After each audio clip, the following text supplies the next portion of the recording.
배필을 스스로 고른 권씨 부인.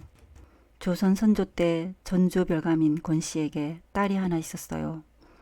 권별감은 큰 부자였는데 자식이라고는 딸 하나였지요. 부모의 사랑을 독차지하고 자란 외동딸은 총명하기 이를 데 없었지만 반면에 고집도 세어 가끔은 부모의 애간장을 태우기도 했지요. 나이가 차서 혼인할 때가 되었는데도 시집갈 생각은 하지 않았거든요. 부모가 사윗감을 골라놓고 성화를 하며 외동딸은 고집을 부리기 일쑤였어요. 훌륭한 낭군을 만나야 한평생 행복하게 살 텐데 어찌 쉽게 결정하겠습니까? 저희 배필은 제가 알아서 정할 것이니 아버지 어머니께서는 걱정을 마십시오. 그러던 어느 날 친척집에 잔치가 있어서 권별감 부부가 집을 비우게 되었어요. 외동딸과 한여만 집에 있었던 그날 웬 젊은이가 찾아왔어요. 이리 오너라. 편지를 가지고 왔다고 여쭈어라. 젊은이는 우렁찬 목소리로 말했어요. 그 소리에 권별감의 외동딸이 밖을 내다 보았어요. 젊은이는 비록 차림새는 흐름했으나 훤치 않기에 똑 벌어진 몸집이 아주 듬직해 보였어요. 빛나는 눈빛이며 꽉 담은 입이 분명 영웅 호걸의 모습이야. 외동딸은 젊은이에게 한눈에 반해버렸어요.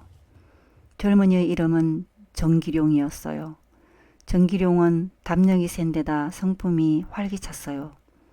아버지는 높은 벼슬아치였으나 일찍 세상을 뜨는 바람에 정기룡이 홀 어머니를 모시고 가난하게 생활했어요.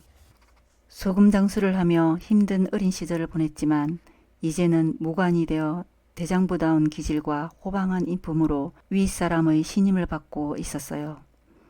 정기룡은 출장길에 권별감의 친척에게 부탁을 받아 권별감집 편지를 전하러 왔던 거예요. 그런데 뜻하지 않게 권별감집 외동딸의 마음을 사로잡은 거지요.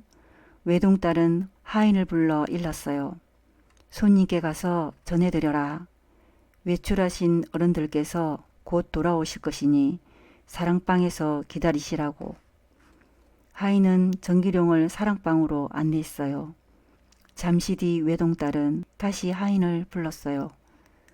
사랑방이 썰렁하니 안채 문간방에 모시는 게 좋겠다.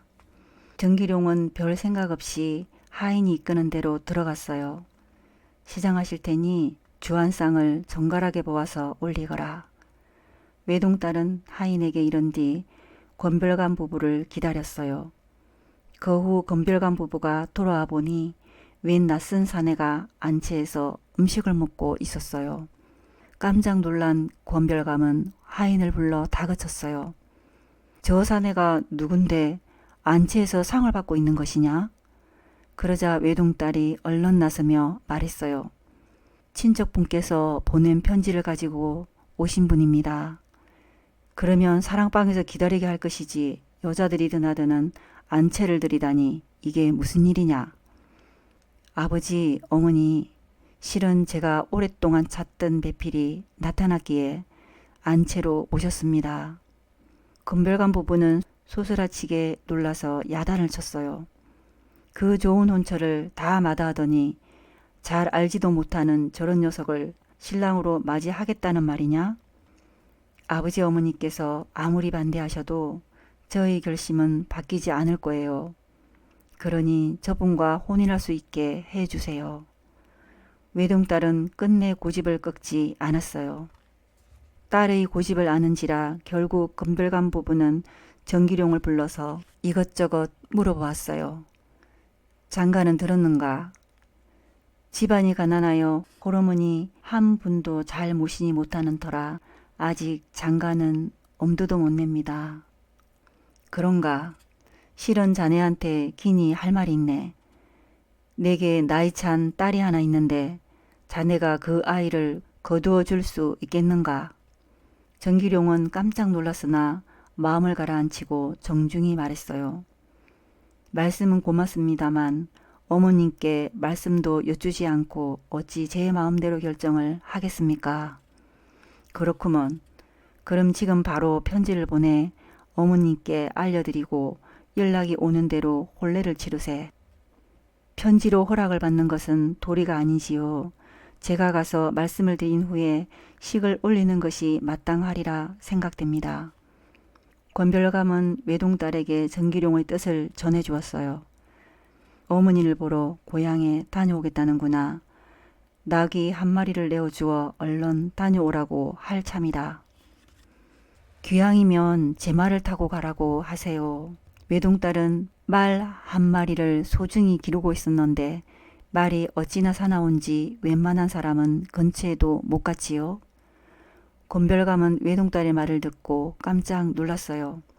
얘야, 그러다가 무슨 변이라도 당하면 어쩌려고 그러니? 그럼 말을 다룰 수 있는지 한번 물어보세요. 그래서 권별감이 정기룡에게 물어봤어요. 우리 집에 성미가 고약한 말이 한 마리 있는데 자네가 한번 다뤄보겠나? 하하하, 아무려면 제가 말 한 마리를 못 다루겠습니까? 정기룡은 말에게 다가가 콧잔등을 가볍게 두드리며 말했어요. 아주 훌륭한 말이군요. 그런데 사람이 다가가기만 해도 날뛰던 말이 놀랍게도 잠잠한 거예요. 말은 마치 주인을 만난 듯 온순했어요. 정기룡은 고삐를 채우고 안장을 얹더니 훌쩍 올라탔어요. 이렇게 해서 고향으로 돌아가 어머니에게 허락을 받고 돌아온 정기룡은 권별감네 외동딸과 혼례를 올렸어요. 혼례를 치른 다음 날 정기룡은 아내가 된 권씨 부인과 함께 고향에 내려갈 준비를 했어요. 권별감은 딸과 사이를 보내고 싶지 않았어요. 꼭 돌아갈 이유가 있겠나. 어머니를 이곳으로 모셔다가 함께 살게나. 정기룡이 선뜻 대답을 못하자 권씨 부인이 나서서 말했어요. 아버지, 이제 저는 출가 외인입니다. 당연히 서방님을 따라 시댁에 가서 사는 게 도리지요. 권별감은 금이어 오기야 하고 키운 딸을 보내는 것이 섭섭했지만 어쩔 수 없었어요. 대신 많은 재물을 딸려 보냈어요. 시댁으로 간 권씨 부인은 정기룡을 잘 보살피며 야무지게 살림을 해서 집안을 일으켰어요. 그런데 권씨 부인은 돈이 모일 때마다 새부치를 한두 개씩 사 모았어요. 이상하게 여긴 정기룡이 묻자 권씨 부인이 대답했어요. 언젠가 서방님께서 많은 사람들을 이끌고 나라를 위해 싸우게 되면 그때 무기를 만들 쇠가 필요하지 않겠어요? 아니나 다를까 얼마 뒤 임진왜란이 일어났어요. 권씨 부인은 전쟁이 일어날 것을 미리 알고 대비하고 있었던 거예요. 정기룡은 의병을 모아 왜군과 맞서 싸웠어요. 바람처럼 적진을 누비며 왜군을 무찔렀지요. 정기룡이 가는 곳마다 군사들의 사기가 하늘을 찔렀고 왜군들은 도망가기에 바빴어요. 나라에서는 여기저기에서 왜군을 무찌른 정기룡에게 벼슬을 내렸어요. 과연 권씨 부인은 사람 보는 눈이 뛰어났던 거예요.